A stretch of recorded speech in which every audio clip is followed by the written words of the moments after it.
Emails from Afar, a chef's culinary adventure around the world. By Mike Sanders. Chapter 24, 2 of 7 in Indian Sweets. 1:30, Day 76. In 50 CE, St. Thomas the Apostle set out to wander the earth and spread the Christian message. Eventually he found his way to India, and by 57 CE, he had reached the Chennai area. There he settled, which makes the Christian community in India one of the oldest in the world, which I didn't know. I always figured that it showed up with Pat Robertson in the 70s or something like that. In the hills outside present-day Chennai, he found a small cave with a fresh spring. This is where Thomas lived while he'd ministered to the locals for 5 years, before his death. The cave, now a church, is said to be exactly the same now as it was back then, with the exception of a small altar carved out of the rock on one of the walls. This was the first of the 7 sacred hills of India that we visited. It was a neat place, but not visually pleasing. It was a cave with a small roughly hewn altar. Big deal. Then, as we started to leave, something happened. One of the attendants held out a well-worn reed basket and told us that we needed to donate some money. We politely declined to donate some money, to which the attendant repeated his earlier statement. We needed to make a donation. Looking rather pissed, Sarah handed the man a 10 rupee bill while she muttered something under her breath. The second attendant quickly came over, grabbed the money, and asked Sarah to come over to the altar. With a definite look of anger on her face, she spun on her heel and marched right over. The man put the money and a small booklet down on the altar. He then proceeded to write out a receipt for her on the altar. He carefully ripped the pink slip out of the booklet and handed it to her with a hearty thank you. Now, I'm not a big stickler on the rules, but somehow I think this act of money being exchanged in the house of God, much less on the freaking altar, isn't very kosher. As I recall, that premise upset Jesus so much that he caused a little bit of a scuffle over the matter back in the day by knocking over a bunch of tables. The whole thing left a bad taste in my mouth. Everyone here in India has a deeply religious belief. It strikes me strange that they would do something like that in a church. To me, it's on the same page as having a pig in a synagogue or a picture of Muhammad in a mosque. It's a complete violation according to the tenets of that religion. Whatever religion we're talking about. It doesn't matter whether you're a Hindu, a Christian, a Muslim, a Buddhist, Sikh, Jain. Everyone has religion here, deep in their hearts and daily lives. And that act shocked me. The second sacred hill we visited was another Chennai site.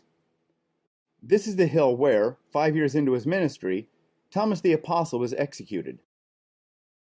Apparently, the locals had had enough of his new message and, taking a page from his own book, crucified him. Now the hill is a giant memorial to his memory. Standing proudly on top of the hill is a towering 50-foot cross with a giant replica of Michelangelo's Pieta at its base. I'm glad we went, but honestly, it wasn't very inspiring. The hill was covered in trash and people, and the smog was so thick you could see it. It did offer a grand view of the surrounding geology. God damn it, Dad. For lunch, we hooked up with Sinu once again, as he wanted to take the chef to a special place. He had a Malaysian place he was dying to have us try. Once there, on Sinu's urging, I had the murtabak ayam, or chicken murtabak. It was stew-like, dark in color, and full of complex flavors like cinnamon and lime. Having the bouquet of cloves and coconut, it tasted like the warmth of the tropics. As a young chef, I'm ashamed to say that I don't know anything about Indonesian cooking. I'm going to have to remedy that. After lunch, Sinu wanted to take us to a sweet shop. Come to find out, he has a bit of a sweet tooth that he needs to indulge every day. And Indian sweets fit that bill perfectly. We spent close to an hour watching them make delicious treats. Of course, it didn't take long before Sarah and I attracted a crowd of people just wanting to visit us. I could tell that Sinu was held in high stature and treated with great respect by his fellow Indians. Whether this was because of his caste, personal socioeconomic level, or that he was hanging out with some foreign white people, I'm not sure. Behind the 50-foot-long display case was an open kitchen where a few little old men were drizzling thin pale batter into a huge, flame-licked wok full of hot oil.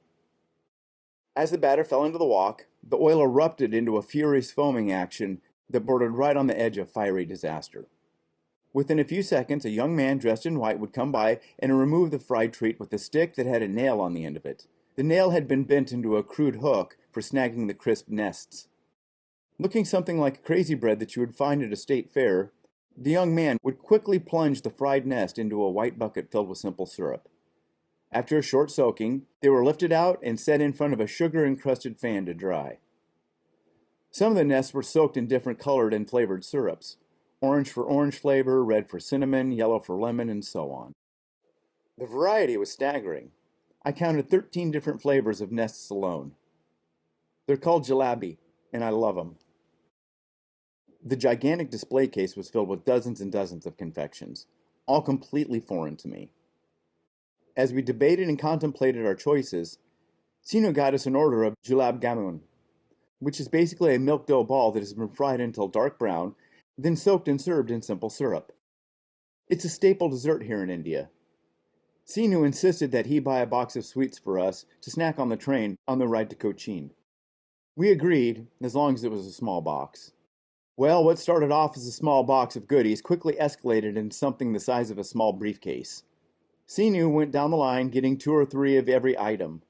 And when Sarah and I would say ooh or yum at something, he would get 4 or 5 of them. By the end, Sinu had spent a considerable amount of money on our little treat. We spent the rest of the day relaxing in our room, watching TV, and feeling fat and lazy. Sarah read to me as we snacked on our treats. It was a great day. Tomorrow night, we are boarding a sleeper train bound for the beautiful southwest coast. The state of Kerala is world-renowned for its lazy rivers and palm-covered beaches. From there, we will take a bus inland about 100 miles to a little town called Kumali to visit the Periyar Tiger Preserve. It's close to the southernmost point in India, a short 9 degrees north of the equator.